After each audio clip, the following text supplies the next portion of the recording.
আমার কীর্তনের পরে কি আছে? কি বাবা? রাস। রাস না শুধু বাঁশ? ও মা, অপরাধ মার্জনা করবেন। কেন বললাম? এই যে রাসলীলা, এটা এমন একটা লীলা, না বাবা বলবো না, বাদ দিয়ে দেবো, অনেক হয়ে যাচ্ছে। বলবো? এই যে রাসলীলা, এটা এমন একটা লীলা, কৃষ্ণের এমন লীলা, রাসলীলা, যেটা 12টার পর হয়, তাই তো? আচ্ছা, এই ধর্মগ্রন্থের মধ্যে এত নোংরা কেন? আমার কৃষ্ণ কি এমন দোষ করেছিল তার নামে এত কলঙ্ক চাপিয়ে দেওয়া হলো? কৃষ্ণের কি আর কোনো কাজ ছিল না? গোপীদের ননি চুরি করলো, গোপীদের বসন চুরি করলো, এইগুলো লেখার কি কোনো প্রয়োজন ছিল? তারপর এই যে রাসলীলা হবে, রাসলীলার প্রথম পদ, গৌরচণ্ডিকার প্রথম পদ কি? বৃন্দাবন লীলা গোরা, গোরার মনেতে পড়িল, সুরধ্বনি দেখি গঙ্গা, যমুনা জ্ঞান হইল। তাই তো? এটাই প্রথম পদ। এটার মানেটা কোনোদিনও ভেঙেছেন? এটার মানে কি? বৃন্দাবন লীলা গোরা, গোরার মনেতে পড়িল, মানে বৃন্দাবন লীলার কথা আমার গোরার মনে পড়েছে। আর সুরধ্বনি দেখি গঙ্গা, যমুনা জ্ঞান হইল, মানে সুরধ্বনি গঙ্গাকে দেখে যমুনার কথা ভাবছে। এবার বলুন, বৃন্দাবনে যে যমুনা, সে কৃষ্ণের কে ছিল? প্রেমিকা, তাই তো? বিরজা, গোলকের বিরজা, রাধার অভিশাপে এই নদী হয়েছে যমুনা নদী। কৃষ্ণ কি বলেছিল? বিরজা তুমি নদী হয়ে যাও, যমুনা হয়ে যাও, তোমার বক্ষের মাঝে আমি রাধাকে নিয়ে লীলা করব। এটা কেমন? যদি কোনো বাবা একটা মাকে বিয়ে করেছে, সেই মাকে বলছে, ওগো তুমি রাগ করো না, আমি আর একটা বিয়ে করব, বিয়ে করে তোমার চোখের সামনেই তার সঙ্গে প্রেম করব, বলুন আপনাদের রাগ হবে কি হবে না? হবে তো? আবার এখানে দেখুন কত বড় ধোঁকাবাজি। বৃন্দাবনের যমুনা হলো কৃষ্ণের প্রেমিকা, আর এই নবদ্বীপে সুরধ্বনি গঙ্গা, সেকে গৌরাঙ্গ মহাপ্রভু সর্বদাই গঙ্গাকে মা জ্ঞানে পূজা করত। এবার বলুন, আমার গৌরাঙ্গ মহাপ্রভু গঙ্গাকে দেখে যমুনা জ্ঞান হইল, মানে তার মাকে দেখে প্রেমিকার কথা মনে হচ্ছে। একটা ছেলে মায়ের সঙ্গে যে ভাব ভালোবাসা করে, সেই ভাব ভালোবাসা কি প্রেমিকার সঙ্গে করে? তাহলে বলুন ভুলটা কোথায়? কোনোদিনও ধরেছেন? কোনোদিনও ধরেন। মানে মাকে দেখে তার প্রেমিকার কথা মনে পড়ছে, মায়ের মুখ দেখে কি ভাবছে? যে এ আমার মা নয়, এ আমার প্রেমিকা। এটা কোনোদিনও হয়? তবে এটা কিন্তু এই কীর্তনিয়াদের দোষ নয়। কোলা পাতা লেখা, যেমন গুরুদেব লিখে দিয়েছে তেমন ঝরঝর করে গাইছে, আমিও করেছি, কিন্তু এই জানার পরে একদম পুরো ত্যাগ দিয়েছি, আর গাইব না। রাসলীলা আমিও করেছি, আপনাদের এই 24 পরগনা থেকে অনেক ফোন যায় রাসে করার জন্য, কিন্তু বলেছি না বাবা, রাস গান আমি জানি না। বুঝতে পেরেছেন? তারপর আবার কি বলছে? লীলার প্রথম পদ, শারদ চন্দ্র পবন মন্দ, তাই তো? বৃন্দাবনে কি নিয়ম ছিল? যে কৃষ্ণ একা ছাড়া আর অন্য কোনো পুরুষ রাসমণ্ডলীর ভেতরে ঢুকতে পারবে না, তাই তো? তাহলে পদে কি বলছে? শারদ চন্দ্র পবন মন্দ। চন্দ্রকে ছেলে না মেয়ে? ছেলে। পবনকে ছেলে না মেয়ে? ছেলে। তাহলে কৃষ্ণ যখন রাস করলো, চন্দ্র তার আলো দিল, পবন পুরপুর করে হাওয়া বাইলো, তারা রাস দেখলো, আর ভোলানাথ কি দোষ করলো? মেয়ে সেজে গেছে বলে আর ঢুকতে দিল না।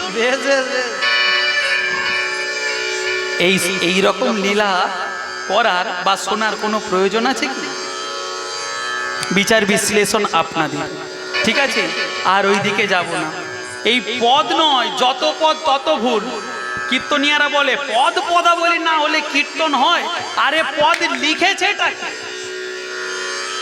তোদের মতন তো তোর বাবারাই লিখে গেছে। পদ লিখেছে কে?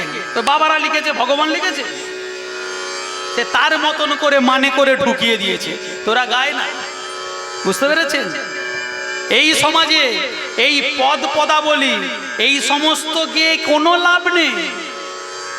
এই যে বাড়িতে কীর্তন হচ্ছে, কীর্তন শুনিয়ে যদি না মানুষের চেতন ফেরে, সেরকম কীর্তন করে লাভ কি? কীর্তনটা কিসের জন্য? মানুষের চেতনা ফেরানোর জন্যই হলো কীর্তন।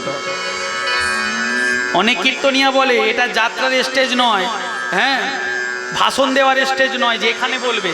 ও ভাই, তুমি যদি বলতে পারো কোথায় ট্রেন দুর্ঘটনা হচ্ছে, তুমি যদি বলতে পারো, আমি কেন বলতে পারবো না? একটা কীর্তনিয়া আছে জানেন তো, যেমন আমাদের টিভিতে সিরিয়াল হয় জানেন, দুর্গাপুজোর সময় সিরিয়ালে দুর্গাপুজো, ভাইফোঁটার সময় সিরিয়ালে ভাইফোঁটা, তাই তো কালী পুজোর সময় সিরিয়ালে ভাইফোঁটা, ঠিক সেই রকম একটা কীর্তনিয়া আছে। দুনিয়ার যত খবর সে দেখা মাত্র স্টেজে বলবে। লীলা কতক্ষণ করে তা জানি না, বুঝতে পেরেছেন? সেটাকে আপনারা জানেন। এবং সেই কীর্তনিয়া কি বলেছে জানেন? সেই কীর্তনিয়া বলেছে আমার রবীন্দ্রনাথ ঠাকুর নাকি চরিত্রহীন। কেন চরিত্রহীন? আমার গৌরাঙ্গ মহাপ্রভু এই জয়রাধে রবীন্দ্রনাথ ঠাকুর দুটো বিয়ে করেছে। যে মানুষ দুটো বিয়ে করে সে কোনোদিনও সৎ চরিত্রের হয় না। ওই কীর্তনিয়া স্টেজে উঠেই তো বলে জয় নিতাই গৌর হরি বল। আমার নিতাই কটা বিয়ে করেছে? দুটো। জাহ্নবী বসুধা। আমার গৌর হরি কটা বিয়ে করেছে? লক্ষ্মী পিয়া বিষ্ণু পিয়া দুটো। তাহলে এরাও তো চরিত্রহীন। তুই কোন লজ্জায় এই কীর্তন আসরে দাঁড়িয়ে বলিস নিতাই গৌর হরি বল? তোর জন্মের ঠিক আছে? এই কীর্তনিয়াকে তো বলি, তোর যদি ঘাড়ে একটা মাথা থাকে, তোর বাবা যদি একটা হয়, আমার সামনে বস, তোকে যদি না আন্ডার প্যান্ট পরিয়ে ছোটাতে পারি, আমার নাম শুভঙ্কর নয়। কীর্তনিয়াকে জানেন? গোপাল কৃষ্ণ পাল। রেকর্ডিং শুনতে চান? শুনিয়ে দেবো, প্রমাণ এভিডেন্স ছাড়া আমি কোনো কথা বলি না। রবীন্দ্রনাথ চরিত্রহীন, দুটো বিয়ে করেছে। তাহলে আমার গৌর হরি, নিত্যানন্দ বাবু, অদ্বৈত বাবু, এরা তিনজনেই তো চরিত্রহীন, তিনজনেই তো দুটো করে বিয়ে করেছে। আবার কি বলছে? স্বামী বিবেকানন্দের সঙ্গে নাকি ভগ্নী নিবেদিতার প্রেমের সম্পর্ক ছিল। এ কুলাঙ্গার কোথা থেকে যে জন্ম নিয়েছে কে জানে বাবা, বুঝতে পেরেছেন? আজ পর্যন্ত তাকে কেউ ধরেনি। সে এত ভুলভাল ভোড়ং ভাড়াং বলে যাচ্ছে, তাদের কোনো নেই। আর আমরা যখন দুটো সত্য কথা বলতে যাই, আমাদেরকেই যত গালাগাল। মাগো, আপনারা যত গালাগাল দেবেন ওটা গালাগাল নয়, ওটা আমাদের আশীর্বাদ। বুঝতে পেরেছেন? কেন আপনারা গালাগাল দিচ্ছেন? আমি আপনাদের পিছনে জ্বালাটা দিয়েছি, তাই আপনারা সেই জ্বালাই দিচ্ছেন, তা না হলে দিতেন না, তাই তো? যাই হোক, আর যাব না। প্রেম সে নিতাই গৌর হরি বল, নিতাই গৌর হরি বল, নিতাই গৌর হরি বল। এখানে লীলা সমাপ্ত হলো। তা লীলা সমাপ্ত হওয়ার আগে সকলে মিলে ঝিমিয়ে পড়ছেন, ঘুমিয়ে পড়ছেন, একটু উঠে দাঁড়ান। কীর্তন দল আস্তে আস্তে একটু সবাই মিলে নৃত্য করে নিন। তা কমিটির বাবা, কমিটি বলে ফেলছি শুধু, বাড়ির যে নায়ক মশাই, বাড়ির সদস্যরা কেউ নেই নাকি? ঘুমিয়ে পড়েছে? এবার তো নাচানাচি হবে। রাজ মানে তো বাঁশ, শুধু তো নাচানাচি, নাচ ছাড়া হবে না। রাসের আবার কি গান জানেন তো? হু হু হু হু হু হু করে ভোলা বাবা। ও বাবা, এটা কোথাকার পদ? জয় রাধে। প্রেম সে সবাই মিলে দুটি বাহু তুলে, প্রেম সে সবাই মিলে। কি হলো? হাত নেই? সবাই মিলে দুটি বাহু তুলে একটু নৃত্য করে নি। আজ হোলি খেলবো সবে তোমারই সনে, একা পেয়েছি তোমায় ধুবনে। আজ হোলি খেলবো উলুধ্বনি সবাই মিলে। আজ হোলি খেলবো তোমারই সনে, একা পেয়েছি তোমায় ধুবনে। আজ হোলি খেলবো তোমারই সনে, একা পেয়েছি তোমায় ধুবনে। হোলিয়া রে হোলিয়া, হোলিয়া রে হোলিয়া, হোলিয়া রে হোলিয়া, হোলিয়া রে হোলিয়া, আরে হোলিয়া রে হোলিয়া, হোলিয়া রে হোলিয়া, আরে হোলিয়া রে হোলিয়া, হোলিয়া রে হোলিয়া। আজ হোলি খেলবো তোমারই সনে, একা পেয়েছি তোমায় ভুবনে। আজ হোলি খেলবো রে তোমারই সনে, একা পেয়েছি তোমায় ভুবনে।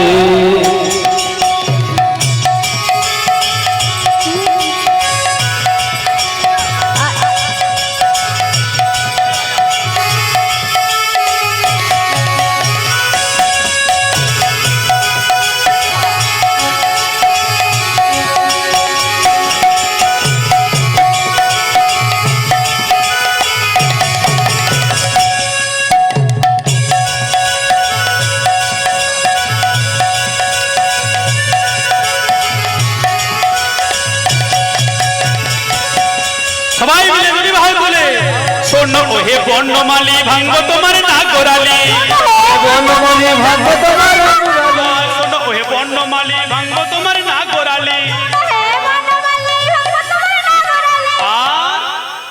একা পেয়েছি তোমায় নিধুবনে আরে একা পেয়েছি তোমায় লীলি ভুবনে একা পেয়েছি তোমায় নিধুবনে একা পেয়েছি তোমায় লীলি ভুবনে কি করিতে পারে তোমার সহাগণে আজ হরি খেলবে উলুধ্বনি হরিবল হরিবল জয় গৌর হরি হরিবল আজ হোলি খেলবো রে সন্ত মারিসনে একা পেয়েছি তোমায় লীলি ভুবনে আরে নীল শাড়ি পরাইব কুণ্ডলিটা বেঁধে দেব আরে নীল শাড়ি পরাইব কুণ্ডলিকা বেঁধে দেব আরে নীল শাড়ি পরাইব কুণ্ডলিটা বেঁধে দেব নীল শাড়ি পরাইব কুণ্ডলিকা বেঁধে দেব কাজল পরাইয়ে দেব বাঁকা নয়নে আরে কাজল পরাইয়ে দেব বাঁকা নয়নে কাজল পরাইয়ে দেব বাঁকা নয়নে আরে কাজল পরাইয়ে দেব বাঁকা নয়নে একা পেয়েছি তোমায় নিধুবনে আজ হোলি খেলবো রে শ্রী সন্ত গুরু মারিসনে নিতাই গৌর একা পেয়েছি তোমায় লীলি ভুবনে